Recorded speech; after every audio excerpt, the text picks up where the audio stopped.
Hi, നമസ്കാരം. ഇന്ന് ഞാൻ ഒരു പാസ്ത റെസിപ്പി ആയിട്ടാണ് വന്നിരിക്കുന്നത്. ഈസി ആയിട്ട് നമുക്കതെങ്ങനെ ചെയ്തെടുക്കാമെന്നൊന്ന് നോക്കാവേ. ഈ രീതിയിൽ പാസ്ത ചെയ്ത് നോക്കിയിട്ടില്ലാത്തവരുണ്ടെങ്കിൽ ഇതൊന്ന് ട്രൈ ചെയ്ത് നോക്കിയിട്ട് എന്നോട് അഭിപ്രായം പറയണം കേട്ടോ. പറഞ്ഞറിയിക്കാൻ പറ്റാത്ത അത്ര ടേസ്റ്റാണിത്, അതിന് ഞാൻ ഗ്യാരണ്ടി കേട്ടോ. നമുക്കിതിന് വേണ്ടി പാസ്ത വേണം. ഞാനിവിടെ മാക്രോണി പാസ്തയാണ് എടുത്തിരിക്കുന്നത് കേട്ടോ.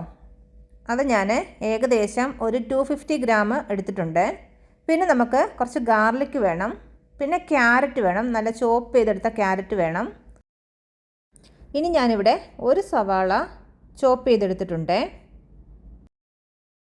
ഇനി നമുക്ക് ഇതിലേക്കായിട്ട് 2 തക്കാളിയാണ് ആവശ്യമായിട്ടുള്ളത്. ഇവിടെ ഞാൻ 2 വലിയ തക്കാളി എടുക്കുന്നുണ്ട്. നമുക്കിത് നന്നായിട്ട് അരച്ച് നല്ല ഫൈൻ പേസ്റ്റാക്കി എടുക്കണം. ഞാനിവിടെ ടൊമാറ്റോ നല്ല ഫൈൻ പേസ്റ്റാക്കി അരച്ചെടുത്തിട്ടുണ്ട്. ഇനി നമുക്ക് ഇതിലേക്ക് കുറച്ച് ഗ്രീൻ പീസ് വേണം. ഞാനിവിടെ ഫ്രോസൺ ഗ്രീൻ പീസ് നന്നായി വാഷ് ചെയ്തെടുത്ത് വെച്ചിട്ടുണ്ട് കേട്ടോ. പിന്നെ കുറച്ച് ക്യാപ്സിക്കം കട്ട് ചെയ്തെടുത്തിട്ടുണ്ട്. പിന്നെ നമുക്ക് മല്ലിയില വേണം.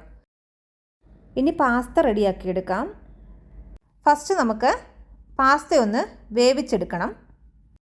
അതിനു വേണ്ടി തിളപ്പിച്ച വെള്ളത്തിലേക്ക് ഉപ്പ് ആഡ് ചെയ്ത് കൊടുക്കുക. അതിനുശേഷം പാസ്ത ഇട്ട് കൊടുക്കുക, നന്നായി ഇളക്കി കൊടുക്കുക. ഫ്ലെയിം നമുക്ക് മീഡിയത്തിലേക്ക് ഇടാം. ഏകദേശം 8 മിനിറ്റിനുള്ളിൽ നമുക്ക് പാസ്ത നന്നായിട്ട് കുക്കായി കിട്ടും. ഇവിടെ നന്നായിട്ട് പാസ്ത കുക്കായി നല്ല സോഫ്റ്റായി കിട്ടിയിട്ടുണ്ട് നമുക്ക് കേട്ടോ. ഇനി നമുക്കിതൊന്ന് ഫിൽട്ടർ ചെയ്തെടുക്കണം. ഇനി നമുക്ക് ചുവട് കട്ടിയുള്ള ഒരു പാത്രത്തിലേക്ക് ബട്ടർ ഇട്ട് കൊടുക്കാം. ബട്ടർ നന്നായിട്ട് മെൽറ്റായി കഴിയുമ്പോൾ നമ്മൾ അരിഞ്ഞു വെച്ചിരിക്കുന്ന വെളുത്തുള്ളി ആഡ് ചെയ്ത് കൊടുക്കാം. വെളുത്തുള്ളി ഒന്ന് വഴറ്റിയ ശേഷം നമുക്ക് സവാള ആഡ് ചെയ്ത് കൊടുക്കാം. അരിഞ്ഞു വെച്ചിരിക്കുന്ന ക്യാരറ്റ് ആഡ് ചെയ്ത് കൊടുക്കാം. നന്നായി ഒന്ന് വഴറ്റിയെടുക്കാം. ഇത് നമുക്ക് ഓവറായിട്ട് മുരിഞ്ഞു വരേണ്ട ആവശ്യമൊന്നുമില്ല, ജസ്റ്റ് ഒന്ന് വാടി കിട്ടിയാൽ മതി കേട്ടോ. ഇനി നമുക്കിതിലേക്ക് ഗ്രീൻ പീസ് ആഡ് ചെയ്ത് കൊടുക്കാം. ഇനി നമുക്ക് ഇതിലേക്ക് അരച്ചു വെച്ചിരിക്കുന്ന ടൊമാറ്റോ പേസ്റ്റ് ആഡ് ചെയ്ത് കൊടുക്കാം കേട്ടോ. 1 ടീസ്പൂൺ മഞ്ഞൾപ്പൊടി ആഡ് ചെയ്ത് കൊടുക്കാം. 1 table spoon Kashmiri chilli powder add ചെയ്ത് കൊടുക്കാം. 1 ടീസ്പൂൺ ഗരം മസാല കൂടി ആഡ് ചെയ്യാം. ആവശ്യത്തിന് ഉപ്പും കൂടി ചേർത്ത് കൊടുക്കാം. ഇനി ഇതിൻ്റെ വെള്ളമൊക്കെ ഒന്ന് വറ്റി ഒന്ന് കുറുകി വരുന്ന സമയത്തേക്ക് നമുക്ക് 1 ടീസ്പൂൺ പഞ്ചസാര കൂടി ആഡ് ചെയ്ത് കൊടുക്കണേ. ഇനി നമുക്കിതിലേക്ക് എടുത്തു വച്ചിരിക്കുന്ന മല്ലിയില ആഡ് ചെയ്ത് കൊടുക്കണം.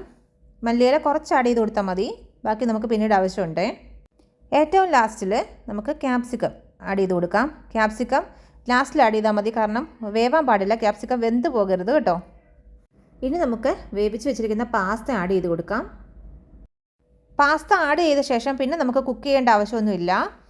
നമുക്ക് ഫ്ലെയിം അങ്ങ് ഓഫ് ചെയ്തിടാം. ഇനി നന്നായിട്ടൊന്ന് ഇളക്കി മിക്സ് ചെയ്ത് വെക്കാം. ഇനി ഇതിലേക്കായിട്ട് നമുക്ക് മുട്ട ആവശ്യമുണ്ട്. ഞാനിവിടെ 3 മുട്ടയാണ് എടുത്തിരിക്കുന്നത്.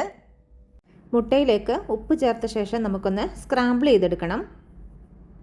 ഇനി നമുക്ക് റെഡിയാക്കി വെച്ചിരിക്കുന്ന പാസ്തയിലേക്ക് എഗ്ഗ് ചേർത്ത് കൊടുക്കാം. ലാസ്റ്റ് കുറച്ച് മല്ലിയില കൂടി ആഡ് ചെയ്ത് കൊടുക്കാം.